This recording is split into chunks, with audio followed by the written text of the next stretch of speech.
മേഖലയിലും എൻ്റെ ജീവിതത്തിലും എൻ്റെ പൊതുജീവിതത്തിലുമൊക്കെ എന്നെ ഒരുപാട് അസൂയപ്പെടുത്തിയിട്ടുള്ള ഒരു കൂട്ടായ്മയാണ് ഈ SUCA അതുപോലെ തന്നെ ഇതിൻ്റെ പ്രവർത്തകർ. ഞങ്ങളുടെ കോളേജിൽ പഠിക്കുന്ന കാലം മുതൽ അധികാരം ആദർശമാണ് എന്ന് വിശ്വസിച്ച് അതിനുവേണ്ടി തെരുവിലും അല്ലെങ്കിൽ ബാക്കിയുള്ള ഇടങ്ങളിലും എണ്ണത്തിനപ്പുറം ഉയർത്തുന്ന ആദർശങ്ങളുടെ വണ്ണം കൊണ്ട് നിറഞ്ഞു നിൽക്കുന്ന നിങ്ങളെ ഏത് ഭാഷയിലാണ് എത്ര സ്നേഹത്തോടെയാണ് ചേർത്ത് വെക്കേണ്ടതെന്ന് എനിക്കറിയില്ല. കേരളത്തിൽ ഒരുപാട് രാഷ്ട്രീയ യുവജന സാമൂഹ്യ പ്രസ്ഥാനങ്ങളുണ്ട്. അവരൊക്കെയും പല ഘട്ടങ്ങളിലും പലതിനോടും സന്ധി ചെയ്യാറുണ്ട്. കോർപ്പറേറ്റുകളോട് സന്ധി ചെയ്യേണ്ടപ്പോൾ അതിനോട് സന്ധി ചെയ്യും.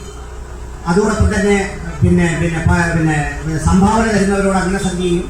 വിപ്ലവമോ ആദർശമോ പിന്നെ ഗാന്ധിസമോ ഒക്കെ ഉയർത്തേണ്ട മേഖലയിൽ അതിന് വാനുള്ള ഉയരും.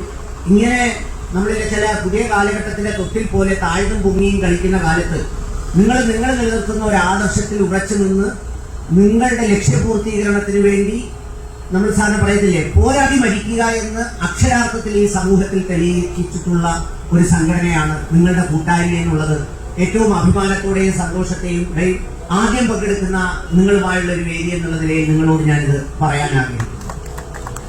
രണ്ടാമത്തെ ഒരു കാര്യം, നിങ്ങൾക്കല്ലാതെ മറ്റാർക്കുമില്ല ഈ വക്കം ഖാദറിനെ പോലെ ഒരാളിനെ ഏറ്റെടുക്കാനുള്ള അവകാശം.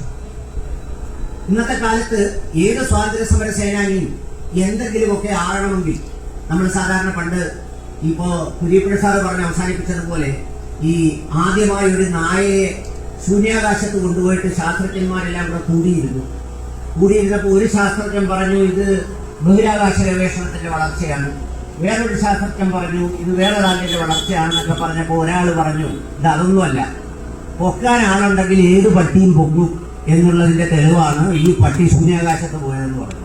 സത്യത്തിൽ വർത്തമാനകാലത്തെ കുറിച്ച് നമ്മൾ വായിക്കുകയും ചിന്തിക്കുകയും ചെയ്യുമ്പോൾ പല പേരുകളും സ്വാതന്ത്ര്യ സമരത്തിൽ അങ്ങനെ പൊക്കിക്കൊണ്ടുവരികയും പൊക്കാൻ വേണ്ടി ആളുണ്ടെങ്കിൽ മാത്രം പൊങ്ങുകയും ചെയ്യുന്ന പേരുകളാകുന്ന കാലത്ത് വക്കം ഖാദറിനെ പോലെ ചരിത്രത്തിന്റെ ഏത് കോണിൽ നിന്ന് അടയാളപ്പെടുത്തിയാലും ഈ പറയുന്നത് പോലെ തമസ്കരിക്കാനാവാത്ത ഒരു വലിയ ജീവിത ഗന്ധിയായ ഒരു ചരിത്രമാണ് വക്കം ഖാദറിൻ്റെത്. അവരെ പ്രചരിപ്പിക്കാനുള്ള ഏറ്റവും അർഹതയും അവകാശവും ആദർശവും നിങ്ങൾക്കാണുള്ളതെന്നുള്ള കാര്യത്തിൽ യാതൊരു തർക്കവും എനിക്കില്ല. ഒരുപാട് ആളുകളെ കുറിച്ച് പഠിക്കുന്നുണ്ട് ചരിത്ര പുസ്തകത്തിൽ. എനിക്കറിയാം വക്കം കേന്ദ്രീകരിച്ച് CPM-ന്റെ തന്നെ ഒരുപാട് നേതാക്കൾ, രാജേന്ദ്ര സഖാവിനെ പോലെയുള്ളവരെയൊക്കെ സ്വാമിക്കറിയാം. അവരൊക്കെ എത്രയോ നാളുകളായി പണിപ്പെടുന്നു ഈ വക്കം ഖാദർ എന്ന് പറയുന്ന ആളിന്റെ പേര് ഒരു പാഠപുസ്തകത്തിന്റെ ഏതെങ്കിലും ഒരു ഭാഗത്ത് എന്തെല്ലാം ചരിത്രത്തിൽ എഴുതിപ്പിച്ചിരിക്കുന്നു, ആരെക്കുറിച്ചെല്ലാം കള്ളം പറഞ്ഞിരിക്കുന്നു. ഒന്നും ചെയ്യാത്തവർ, തൊണ്ടയിൽ മുള്ളുകുടുങ്ങി മരിച്ചവർ പോലും സ്വാതന്ത്ര്യ സമര സേനാനികളായി എഴുതപ്പെട്ട് പെൻഷൻ വാങ്ങിച്ച കാലത്ത് ഈ വക്കം ഖാദറിന്റെ പേര് ഒരു അരപ്പേജിൽ സ്വാതന്ത്ര്യ നമ്മുടെ പാഠപുസ്തകത്തിൽ എഴുതണമെന്ന് പറഞ്ഞ് അവര് കേറി ഇറങ്ങി നടന്നിട്ട് പോലും ബഹുമാന്യനായ ശിവൻകുട്ടി സാർ അടക്കമുള്ളവർ ഉറപ്പ് കൊടുത്തിട്ട് പോലും വക്കം ഖാദർ പാഠപുസ്തകത്തിൽ കയറാത്തതിന്റെ കാരണം ഈ കേരളത്തിൽ ഡീപ് സ്റ്റേറ്റ് എന്ന് പറയുന്ന നമ്മൾ കാണുന്ന മന്ത്രിമാർക്കപ്പുറത്ത് ഇതൊക്കെ നിയന്ത്രിക്കുന്ന വളരെ കൃത്യമായി നിശ്ചയദാർഢ്യമുള്ള ഒരു വലിയ ലോബി പ്രവർത്തിക്കുന്നുണ്ട് എന്നുള്ളത് നമ്മളെല്ലാവരും അംഗീകരിക്കേണ്ടതുണ്ട്. അതുകൊണ്ടാണ് വക്കം ഖാദർ ഇതിനകത്ത് ഇടം പിടിക്കാത്തത്.